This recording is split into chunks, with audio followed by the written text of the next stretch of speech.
So I welcome Zoomers, I welcome all of you. Those of you that are here in person, there is a handout on the table. Be sure you pick up one of those handouts, and that will guide you through some of the things I have to say. I apologize to the Zoomers. I'm not a PowerPoint expert, so I don't have it on PowerPoint, but I will be able to get a copy of the handouts to you. You'll just have to believe me until you receive them. Many of you, some of you, let me put it that way. Some of you may wonder, we've been pretty involved in talking about the Ukraine-Russian struggle that's happening right now. And you may wonder, why is this church so deeply interested in this Ukraine-Russia war? The reason is, and you may not know it, but the Mennonite Brethren denomination, which we have been a part of up until very recently, and maybe still are to some extent, but in transition, the Mennonite Brethren denomination was born in the Ukraine. So Ukraine is the source of our denomination. And for those of us who have families that have been members of the Mennonite Brethren churches for many years, probably we have ancestors that lived there. I can give myself as an example.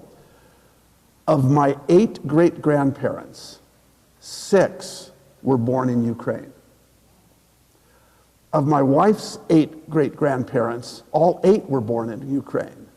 So that there is we're not only connected to Ukraine because of our religious denomination, but we're also connected to Ukraine in many ways because our ancestral roots passed through Ukraine on their way from Western Europe to North America. So there is a multiplicity of connections that cause us to be very concerned about Ukraine. And in fact, looking over the audience, I would say that a good number of you have been in Ukraine on trips. And we even have Olga sitting here who lived in Ukraine most of her adult life. So that there are tremendous connections between our kind of Mennonites, we could say, and the Ukraine. And so I'm going to go into the background of why Russia and Ukraine are at odds. And this is not a new thing. This goes back thousands of years. They have had different histories. They have had falling outs in the past, and I'm going to go very briefly over that. And Olga is our expert in terms of some of the stories that we can bring because her family is still there. Her sister, her niece, 2 great nieces, nephews, I don't know there. Anyway, the niece has 2 children with her. And all of us who have had connections in Ukraine over the years, we have friends there, friends from there, and Olga has been our connection with many of them. Plus, we'll talk about when we get to a little further down the outline, the churches that are there. So, here we go. Ukraine is at the southern side of what we look at as the Soviet Union. When the old Soviet Union existed, Ukraine was at the bottom, against the Black Sea. And that connection to the south has caused Ukraine and that geographical area to have contacts with the West that far come earlier than any connections that Russia, as a further north entity, has had. If you've been to Crimea, many of you will have gone to see the ruins, the old Greek ruins of Chersonesus, which is right a suburb virtually of Sevastopol, which is the large port city on the west coast of Crimea. There are legends that relate to Western influence in southern, in Ukraine, what is now Ukraine. In fact, if you go to Kiev, you get off the boat down at the river level, and you walk up into the city. Nowadays, you can take a one of those things that climbs the steep side of a hill, into the downtown of Kiev, which is up on a cliff above the river. But there is a way around that to go up, and that's called Andrew's Ascent. Because the legend has it that Saint Andrew, the brother of Peter, came to Ukraine and came to the ancient city of Kiev, which is up on the hill above the river, and there is a St. Andrew's church there, and there is that Andrew's ascent, sort of relaying that legend that one of the apostles actually made it there.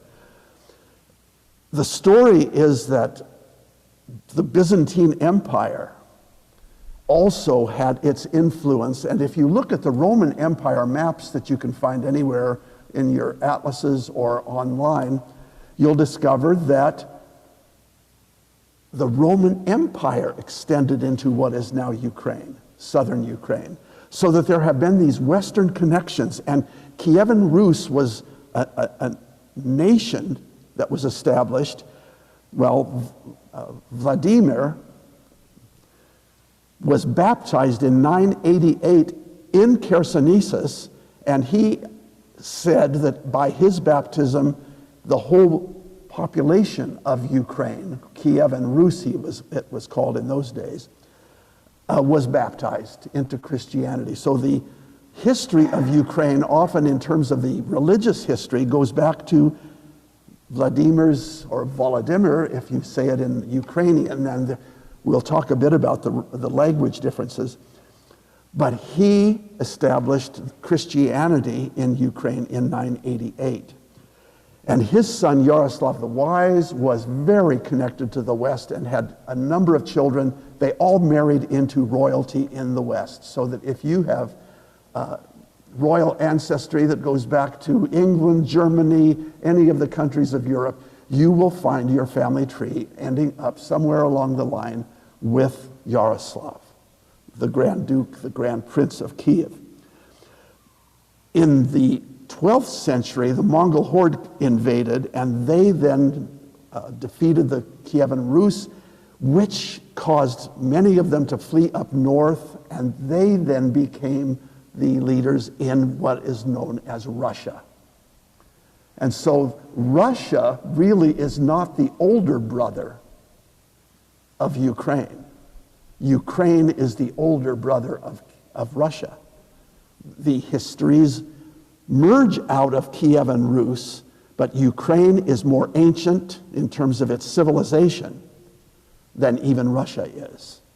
Russia was a confederation of loose tribes until the Kievan Rus out of Ukraine went into what is now Russia and sort of began to organize them into a nation. During the fall of the Mongol horde, the Ottoman Empire took over what is now Ukraine.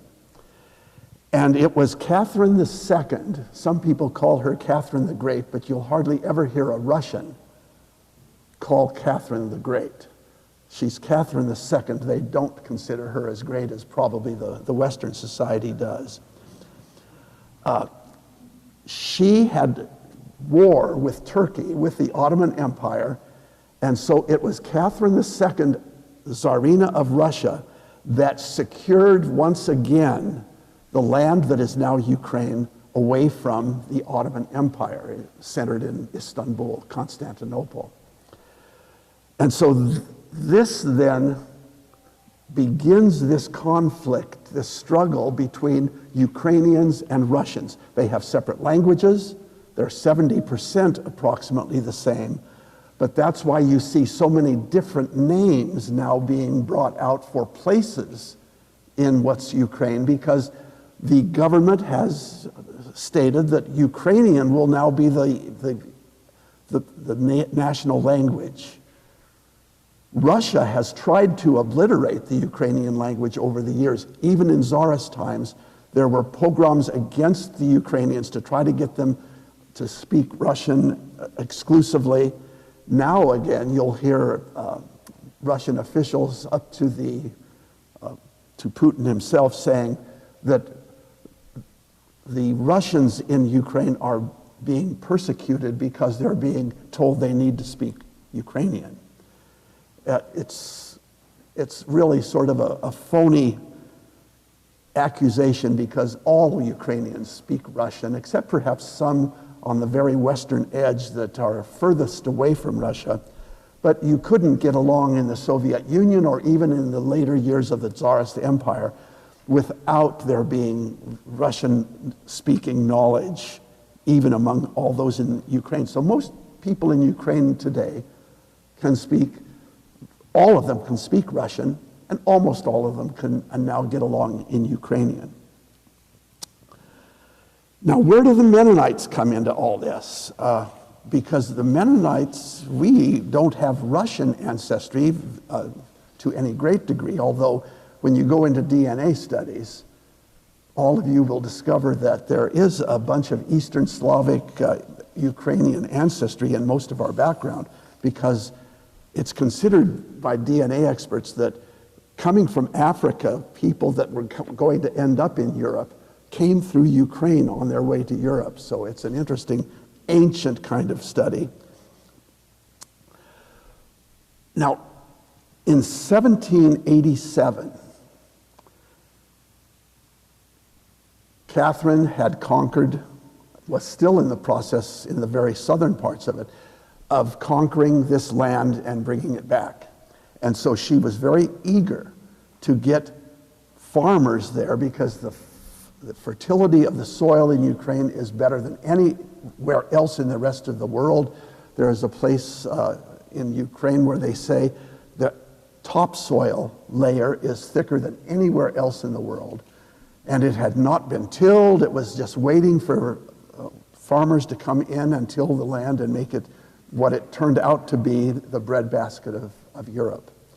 And so she wanted farmers, and she invited the farmers from all over the Western Europe, including Poland, because she was born in what's now Poland and was a German princess, German-speaking princess from Poland that became the Tsarina of Russia. And she invited, starting in 1763, actually, before she even had conquered Ukraine, she invited the Volga Germans to come in, and we've got many of their descendants here in Fresno. And so she was eager to get good farmers to till that land, and that brings the Mennonites in. If you look at the first map in your packet that's called Mennonite Colonies in Ukraine and Russia, you see in those filled in areas where Mennonites ended up, and you can see there are some far to the east in what's now almost Siberia, but down in this Ukraine area here, there were the original settlements of these Mennonite farmers coming down, given land, given privileges, self-government. They could speak their own language, keep their own religion. They did not have to participate in war, which was an attractive thing. And so many who were already beginning once again to be persecuted economically in Poland came down and settled in what's now Ukraine. And that's how the Mennonites got there initially. And so you can see that right by Zaporozhye, you could, in the Black Sea, which is the big black shaded area, just north of it is the Sea of Azov, and in that Black Sea is the Crimean Peninsula. And just north of that, you can see this Ukraine stretches. It's the largest nation in Europe, geographically speaking, exceeded only by Russia itself. And Russia extends into Asia, and it covers 11 time zones. So this was where the Mennonites were invited to come and where they settled. They settled in various colonies there, and you can see those shaded in areas where the Mennonites came. The next map shows you in even further detail the localized, larger scale map. And you see this big, right above Crimea, this big blotch of shaded in land there. That was the largest of the Mennonite colonies. And in fact, because the crown had granted that land to the farmers that came under what were known as the privileges, but that limited inheritance rights and those kinds of things. As those farmers began to be wealthier and wealthier, they purchased much of the land around the colonies, so that up until the First World War, much of this southern Ukrainian area was owned by Mennonite estate owners. And there are volumes that show the extent of these large estates that cover much of what is now southern Ukraine, particularly from Crimea up through this, if you see this where the blotch is, Melitopol as a city below it. The mayor of Melitopol was Mennonite. The Molotchina colony was largely Mennonite. Many officials were there. The industrial facilities and factories were largely owned by Mennonites there. So Ukraine has been historically a vital center, not only of the Mennonite religion, but the wealth of Mennonite families who lived there. And that caused trouble during the revolution, of course. With the First World War happening and the revolution that followed, the Mennonites were persecuted to the extent where if they hadn't already escaped and come west, they were in deep trouble under the Soviet government there. So Russia and the Mennonites have often been at odds. In fact, the Mennonites always tried to prove they were Dutch so that they wouldn't even be confused with the Germans, who were the enemies, of course, during both the First and Second World War. Now, efforts to Russify Ukraine have existed since Russia became the power in the area. And so the czars tried to do away with Ukrainian nationalist ideas. The Republic of Ukraine was established after World War I, but as part of the Bolshevik Revolution, it was one of the primary sources for communist leaders. So Ukraine was actually nationalized. The estates of the Mennonites who were still there were seized from them and were taken over by the state and became state farms. Then at the end of the Second World War, Stalin, he expelled during his time those German-speaking Mennonites from the Ukraine, taking many of them back to Siberia and also sending many of them out. They fled at the end of the war with the retreating Nazi army into Germany.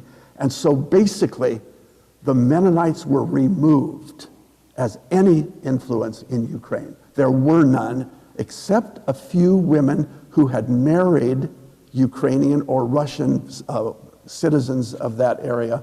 And so from the earliest time that the Mennonite Heritage Cruise started, there were 2 women still alive in the colonies that were former Mennonites that lived there. And they told the stories of that whole time.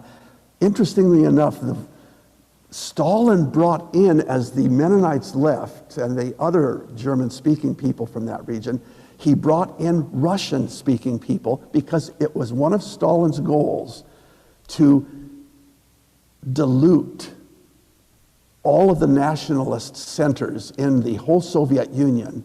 And so he forcibly relocated people and made them come and move in from wherever they were as a nationalistic entity somewhere else and move in along with many others from other areas, so that he was trying to make every area in the Soviet Union multicultural, and with the goal of making them a single culture, and that was Russian.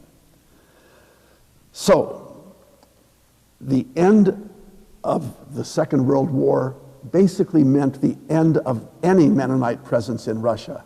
Since that time, however, there have been efforts to bring back, maybe not Mennonite families or Mennonite religion, although we'll talk briefly about that, and I've got to watch my time here.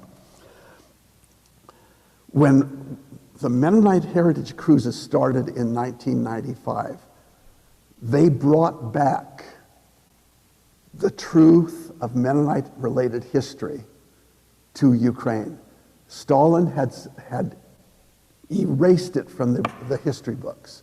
all of those estates, all of the accomplishments of the German-speaking people that were living in southern Ukraine, that was taken out of the history books, and several generations of students in school never knew that there had been Mennonites living in that area, leading mayors of cities. Many of the cities had Mennonite mayors. The whole industrial efforts of the Mennonites was secreted.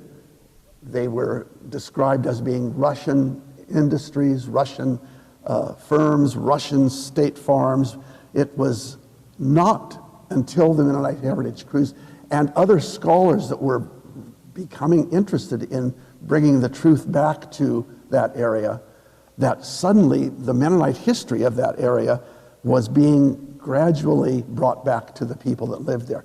And it was interesting, in those earlier cruises, we would go through the villages in some of these former Mennonite colonies, and the older ladies who are always in Ukraine at this point, the people that you look to for the preservation of history, the older ladies would come and say, "Oh, we remember how beautiful the farms were." And this is in a situation where they had deteriorated the estates. The large, wonderful estates that had been there were largely demolished because it was the communistic goal that everyone would live like everyone else, and to have a family living in a huge mansion, which is where the Mennonites often were living in those earlier days, that was not something that they could tolerate. So that those larger homes were largely demolished unless they could be made into something that was a Communist Party headquarters, a hospital, a city hall, all of these kinds of official purposes. So there's been this Russian domination, and I've left out the worst episode of all, and that was the Holodomor. In the early 30s, Stalin decided to get rid of the Ukrainians. And he did that by establishing a tax that was 100% of the crops produced was taxed. In other words, if you raised 100 bushels of wheat, your tax was 100 bushels of wheat. And that meant that nothing was left for seed. And so it caused a starvation in Ukraine that all the seed was taken away, and they had nothing to plant the crops. And so 6 million Ukrainians and people living in Ukraine of a variety of ethnicities starved to death in the early 30s. And that was a terrible episode in the history, and it was one that set in concrete the hostility between Ukraine and Russia. And so it was with great joy that 1991 came around and Ukraine became an independent nation. They could now rule themselves. They had an identity that they could preserve. They could reestablish the Ukrainian language. They could do all sorts of things that they could not do under the Soviet imposed government that they had lived under for those many decades. And so suddenly now they could recreate the history of Ukraine. They could bring back all of these old stories that made Ukraine the older brother of Russia, much to the chagrin of those to the north. And that brought the church in too. On the first tours, there was a very small Mennonite congregation in the city of Zaporozhye. It was largely composed of people that had somehow been able to wander back from Siberia, where they had been sent 40 years earlier, 50 years earlier. And so they had established a very small congregation in Zaporozhye. The Mennonite Heritage Cruise came, and suddenly being Mennonite in Ukraine was something that was exciting, was new, was a renaissance of their earlier history, and the whole nation embraced it to the point where the Ukrainian government was re-establishing, renovating some of the buildings, keep putting the cemeteries, which had suffered deeply because they were German language tombstones, which meant they were demolished, destroyed, plowed under. The many villages that had existed became part of a larger state farm, and so many of the villages even disappeared from the face of the earth. And that was then the setting. But since then, there have been missionary efforts. I was interested in seeing this latest issue. Well, it's the March 25th issue of the Anabaptist World, which I think has more information about Mennonite Brethren in it than any of the other publications, including the Christian Leader. Big article on the Ukrainians and neighbors amid grind of Russian invasion. And it states, and this I had to get out of the Anabaptist World, the Mennonite Brethren now have 4 churches in Ukraine and 3 planting efforts. The churches that exist, as I found out from that article and later going on to the Multiply website, there were churches right now in Berdyansk, Balkavoya, which is Fürstenwerder in the Molochna colony, Novomoskovsk, which is a suburb of Dnipro. It's on the Samara, right almost where the Samara River comes together to the Dnieper River. And Molochansk, there's an MB church in Molochansk. Because of the cruise, the former girls' high school in Molochansk, or in German-speaking days it was called Hauptstadt, and was the capital of that Molochna colony of Mennonites. That high school was made a Mennonite center in Ukraine and has become sort of the center of humanitarian efforts in that area. If you look at the final map, which is this one, you can see that the Mennonite Center in Molochansk is the red dot just north of Crimea, and you can see these areas that are circled in black rings around that. Those are where the Mennonite Center in Molochansk has sort of provided services and is still providing services even now. Now, on February 24th of this year, Russia invades, saying that they're coming to denazify Ukraine and to get it properly politicized back into friendly relationships with Russia. Denazification is Putin's way of saying he wants to get rid of all this German kind of cultural connection in Ukraine. And he makes it even wider than that. Anything that is anti-Russian is Nazism. And it's a misuse of the term, obviously, but what else is new? And so you can see on this map, the purple areas are those where troops from Belarus came in ostensibly to capture the capital city of Kyiv. And you'll notice it's Kyiv. Kyiv is really, Kyiv is the proper pronunciation, which is Ukrainian. If you say Kiev, you're speaking Russian. So you don't say Kiev anymore. And if you notice, all of the media accounts just say Kyiv, because they don't get the 2 syllables, Kyiv, that they sound so much the same, and you say it quickly, it's Kyiv. So that was the Belarus invasion. The red are the ones that came in from Russia itself, including up from Crimea, which is what Russia grabbed in 2014, beginning the Russian-Ukraine war. This is not a new war. It's a war that started in 2014 and has continued since that time. And Olga, who will be giving some personal accounts in a few minutes, she has known many people in Crimea. She has known in even Ukraine the fighting that has taken place in these areas to the east, Luhansk, Donetsk, those areas Russia has already occupied since 2014. And Ukraine and Russia have been fighting a battle, a war in the region between those two, between regular Ukraine and those Russian-occupied territories.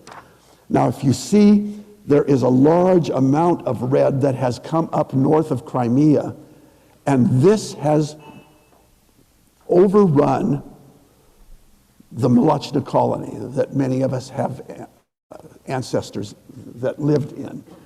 And so the Mennonite center in Molochansk is occupied now by the Soviet army. And they have been occupied since very early in the war because the Russian army came up out of Crimea and overtook much of that area of southern Ukraine, including this is probably the larger map. You can choose which map to look at, including the Zaporizhia power plant, which is south of Zaporizhia itself. Zaporizhia is considered to be, at this point, the center of Mennonite activities.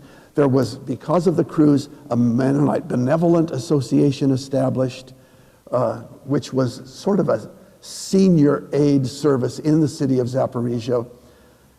It's no longer in existence. It has closed. The Mennonite Center in Molochansk is very active. And for those of you that, if you look at the bottom of this is one of the latest updates from that center in Molochansk. And it gives you the websites where you can get, this was part of the 28th update since the beginning of the war from that center in Molochna, in Molochansk. You can get all of those updates. They come daily, virtually. You get the latest news. They're behind the Soviet lines so that they are explaining how they're getting food, medical supplies, and they're distributing them to all of these circled black areas in all of Ukraine. And so there are obvious humanitarian efforts that are possible. But there is a lot of grief. And the families are part of this massive attempt to provide safety for children by leaving the country until this thing is settled, taking the wives and children out. The men cannot leave if they're of the military service age, 18 to 60. If you're between 18 and 60 and you're male, you cannot legally leave Ukraine at this point. And so there have been all of these efforts, battles within Ukraine, horrifying stories of the terrible things that are going on that we all have read in the paper and heard on the news. And the personal stories are what really are sad to hear. Olga, I'm wondering if you could describe and tell us a little bit of the history of your sister and her family, what they've been going through since February 24th when the invasion occurred. And if anything else that you would want to add. Yeah, we don't have this horrifying personal story in my family. Camera.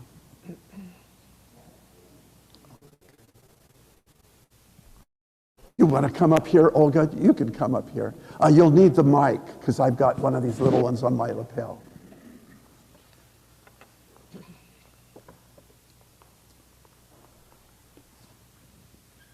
So A microphone. Still microphone. Now it's okay. So I come from Zaporozhye or Zaporizhia. So Ellen said two names, because I'm a Russian speaker. I should tell you that I don't have a drop of Ukrainian blood in me. So because my mother's family, my mother's side is Jewish, my father's side is Russian. And they met during the Second World War in Siberia. And we lived in Russia for some time. I came to Ukraine when I was about 20 years old. But we had grandparents living there, so it was kind of our roots. So, but if you ask me, about my national identity, I probably will say Ukrainian, because this is how I feel. I wasn't raised Jewish. Jewish in Russia and Ukraine, it's ethnic notion. It's because so many people became not religious. So it's, and so my sister still lives in, my parents died. Always actually thought that they lived in such a difficult time, went through such difficult events, and I always thought, okay, my life is, I'm so happy, it's so peaceful, life is improving. And then all of a sudden, 8 years ago, Russia attacked Ukraine, eastern part of Ukraine, and occupied some areas. There were many deaths. Ukrainians tried to defend it. And so they remained occupied till this present time, as well as Crimea. And I think Putin wanted to use it as a head bridge for attacking the eastern part of Ukraine. So my sister lives in Zaporozhye, and she has one daughter and 2 grandkids. So they wanted to remain in Zaporozhye when the event started. And there was already some people tried to flee, and I've seen online terrible pictures of the railway station all crowded. Everybody wants to be on the train, and you cannot do it with children, little children. So it was, but then they tried to organize it better. And the day after, there was an announcement about the nuclear power plant, which is located about 50 miles from Zaporizhzhia. And actually, I've been there with specialists from the nuclear, it's MAGATE, which is the nuclear organization for nuclear power plants. And I've been at the control room, and I've been behind even, and seen what's inside. And when they announced that there is a leakage there, so there was a panic. And at this point, my sister with her daughter, they decided to flee. So somebody advised them the place in the western Ukraine, a little village in the mountains. They've never been there, so didn't know what to expect. So when the train was terrible, that, you know, evacuation trains, it wasn't used for a long time, dirty, no water. So this is a terrible one-day trip. But then they came to Lviv. From Lviv, they couldn't take bus. It was so crowded. The only thing that they say was good, there was food everywhere. So if you're hungry, you could eat at the railway station. And so they didn't know how to get to that village, so they took a taxi that cost them a lot. And they came, and the room was prepared for them, but it was one room for 4 people, small room. It was beds only, there was nothing else there. So, you know, the 2 boys, they started, they're kind of very active boys, but with each next day they have fought with each other more and more. And finally, my niece said, I'm going back home. And Zaporozhye wasn't bombed till now. It wasn't bombed, so it's all very close. Like if you know Molochne colony, it's Zaporozhye region. So everything south of Zaporozhye to the Azov Sea, Black Sea, is occupied, but not Zaporozhye. So my niece said, okay, I'll come back. I said, I talked to her. There's a good connection. We talk on Viber all the time, every day. And I tried to beg her, tried to convince her, don't do it, but they bought the tickets for the railway to go home. Said, okay, we'll stay in the shelter. If there will be bombing, we'll stay in the shelter. So if it will be very bad, then we will flee.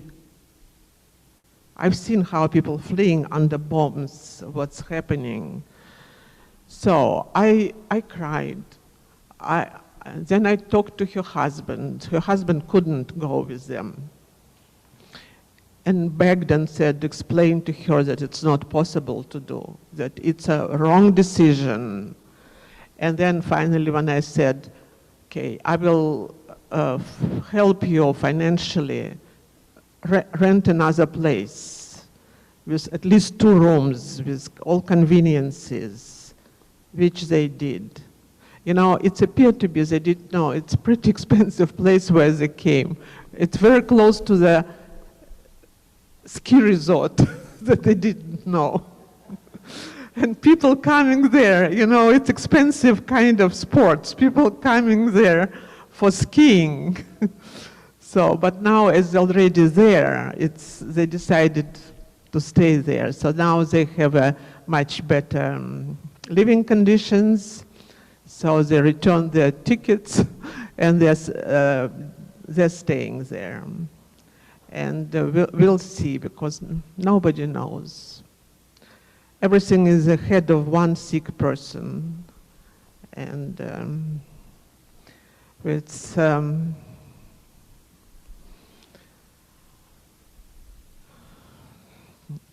I don't know.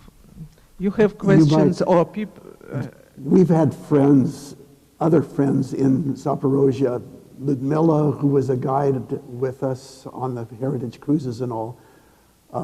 Do you hear from other people that are fleeing or going, or what are they experiencing? Other stories you might have. You know, I am in close contact with 2 of my close friends in Zaporizhia. And this Ludmila, who was a guide. And she guided also many Mennonite tours.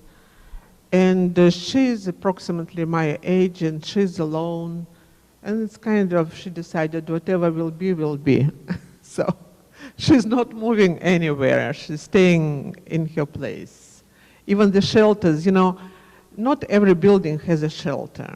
Some do, some have, but they are no ventilation or damp, and you don't want to be there. So she stays at home. She's not running anywhere. There's still food in Zaporozhye, so there's no shortage of food. This is a good thing in Ukraine. They say that even in the case of any trouble, there's a stocks for 2 years, food stocks in Ukraine. Because, you know, Ukraine was always an agricultural country. So, and it exports a lot of food to other countries, which this year probably won't happen, because I don't know. It was sowing. How they would do. Some part is occupied, not under, like Zaporozhye region. It's not under the control of Ukrainian authorities. How the seeds will be delivered. Some of the Russians, you know what they do? They do a lot of looting, including agricultural machinery. And they move it to Crimea. So I don't know what will happen this year. I think what's happening in Ukraine will affect the food issues all over the world. I remember the figure that Russia and Ukraine together account for 30% of wheat export in the world. So many countries depend, like, on Ukrainian wheat, corn, oil, sunflower seed oil, chicken and some other things. So I don't know. And besides, there's many mines. It's even dangerous to. They say it will take many, many decades to demine the area. People are advised not to go to forests now. Also, I can see that Bill wants to ask a question. I was just going to say that the issue of landmines and cluster bombs, it's going to take a long time to get farmland cleared. Bill has commented for the Zoom folks that there are many landmines and other obstacles, defensive and offensive weapons that are a problem now, and they're going to be there for, I mean, they're still discovering mines from World War II in Europe, so that it's a problem that now that it will exist for many, many decades. I'll just add. You know, when we are speaking about Russians and Ukrainians, when I mean Russia as a country, because there are many Russians like me, partly, that live in Ukraine, and there's no problems. And this denazification, it's something only in the sick mind of Putin. I never had problems. Zaporozhye was kind of Russian-speaking city. Everybody in school studied Ukrainian, so people understand it. I never studied it because I came later, but gradually you learn it. And I think I understand 99.9% of Ukrainian. I don't speak well because I have an accent, and it stops me from speaking Ukrainian. But I understand it very well. And there's, you know, we even do not know. I don't know about my friends who's Russian, who's Ukrainian. About 72% of people in Ukraine are Ukrainian, about 22% Russians, and many other groups. But I think we don't have, I don't think we have, even the country where a Jew was elected as a president, and it wasn't even a problem during the campaign. It wasn't discussed. He was just a well-known person in the country because he was a comic actor and director of this group. So. Thanks, Olga. Thanks. Okay. If you have a question that you would like to ask, raise your hand and I'll get the mic to you. In the meantime, I do want to emphasize the work of the centers, the Mennonite Center in Molochansk particularly. They are part of a large number of organizations that are providing humanitarian help. They stocked up, the Mennonite Center in Molochansk, like Olga said, stocked up food for months before this because since 2014, they've been at war, so that they have been preparing for war and not surprised by it. It's interesting to hear them talk about in these updates that you'll want to get on and to subscribe to, because it gives every day what the center is doing in terms of getting medical and food, medical supplies and food to various villages that are desperately in need of them. And they're driving around. Somehow they find the fuel. From Molochansk to Zaporozhye, they have to cross through checkpoints of both, first the Russian soldiers and then the Ukrainian, because they're all suspicious and worried. Many of them are taken into custody. The mayor of Molochansk was arrested. Husbands that are, or the men that are driving the cars or vans that are trying to get, to take people out, to let them flee to the West, bringing in supplies and medications and all from Ukraine into the Soviet-occupied, so Russian-occupied areas. They're running through soldiers. The soldiers came to the Mennonite Center and wanted to know what it did. And they had to explain in great detail They were afraid that they would have their food confiscated, but so far the Russians have not done that. The soldier that came through, interestingly enough, wanted to get into the safe, and the poor person that was there didn't know the combination. They have opened it since and invited the Russians in, but they said, we don't know what's in it, and somehow the Russian soldiers were a little more tolerant of these Ukrainian farmers and workers in the center than they have been in some of the other villages, particularly around Kiev. But he saw one book in Ukrainian in the library there. They have a Mennonite library, and it was Rudy Friesen's book describing the Mennonite colonies and buildings, and he's an architect, so he has put his, he has studied all of the remaining buildings that date back to the time that the Mennonites were there. And the soldier said, can I borrow it? And the person said, well, it's the only copy, and it was the only book that they had there in Ukrainian.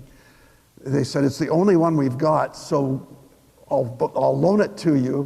What else could she do? I'll loan it to you if you promise to return it. And he says, well, I'll promise to return it, but I won't tell you when. But he now has in his hands in Ukrainian the whole story of the history of Mennonites in Ukraine, the village by village description of what buildings were there that date back to those earlier days. And so they're interested to know what it's going to be like when, not only through these kinds of books, but because everyone in Ukraine speaks Russian, the Russian soldiers can communicate very easily with these people that they're now sort of subduing and subordinating. And so it will be interesting. A lot of the Ukrainians have reported that the Russian soldiers did not know what they were getting into. They thought they were coming for a training exercise, or the other story that they were being told was that they would be welcomed by all of the Ukrainian population because they were coming in to rescue them from the West and to return them to what Putin would like to believe is the paradise that is Russia. And so there is a lot of interchange. Many soldiers have apparently left the army, have abandoned, and we know of the stories of some of the convoys of vehicles that obviously they didn't think they were going to need to develop supply lines, that they were coming in to just be welcomed, and they would have service stations at every corner like the Ukrainians had. And so they wouldn't need to worry about refueling and bringing food in for the armies and all these things. The center every day is telling of the efforts that they are making to bring humanitarian aid to the people there. The real non-Ukrainian heroes in all of this are the Poles. The Poles are putting us to shame because they have accepted into their land all of these that are fleeing. Some are getting into Romania, some are getting into Moldova. Unfortunately, the Russians have forced some from the east to flee into Russia, and I can't imagine what kind of circumstances they must be under. But the Poles have been so welcoming. We do have friends in Poland also, and I got in touch with Andrzej Puchacz. I think many of you know him. He was the travel aide for those of us that got on Poland tours into the Mennonite areas of northern Poland. And he said that the refugees are being welcomed there. They had them for lunch at their house. The government is providing food and lodging for them so that the years that we have turned back people fleeing from the repressions and oppressions of Central America puts us to shame to see Poland, as small as it is, and as needy as it also is in many ways, welcoming millions of refugee women and children and elderly into their territories and greeting them with welcome and open arms. We've got a lot to learn from this whole circumstance, and all that we can do is hope that it ends soon. It's interesting. I wonder, maybe some of you can help me, and we've just about reached the end of our time. I hear a lot of angry Mennonites here, yelling at Putin, almost supporting the weaponization of Ukraine and the help, whatever we can give it to help them beat back this Russian invasion. I'm just sort of wondering, what is the peace position? We're suddenly, we've had a lot of time in this wonderful land to talk about how peaceful we want to be. And the minute that something like this comes up, it uncovers in many of us some pretty non-violent feelings and opinions. So we're learning about ourselves too in this. What would we do? What would we suggest be done? What would we be? We're very quick. And on this sheet, for example, there and in the Mennonite Brethren website and others, there are websites where you can contribute to help in the humanitarian assistance that's being given. But how do we really feel about violence and weaponry and where we fit into all of this and how we would defend, how we would operate if we were overtaken? It's a time for self-examination and churchly examination, and to try to recover some concept of what Anabaptist and Mennonite nonviolence and pacifism has to speak, and how we can apply that under these kinds of circumstances. Any final questions or comments? Bill? Don't forget to check out the MCC, Mennonite Central Committee website. Absolutely. And MCC also is working with trauma counseling and stuff as well. MCC, check their website. There are many, many opportunities, even within the Mennonite world, to provide financial assistance. The center in Molochansk is available for tax deductible if you're Canadian. It is not yet recognized as a tax deductible nonprofit in the United States. So if you give directly to the center, you will not be able to deduct it from your income tax if that's important to you. But it's a very, very active humanitarian aid provider in Ukraine at this point. Ken?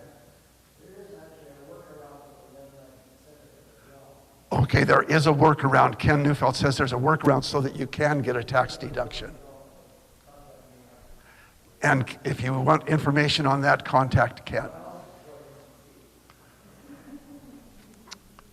Okay, well, thank you. This is a moving target, basically, and it can change by the week. So keep your ears open to the factual news media. I wouldn't suggest you listen to Russian TV at this point, but try to keep up on this and contribute where you can and pray without ceasing. Thank you all.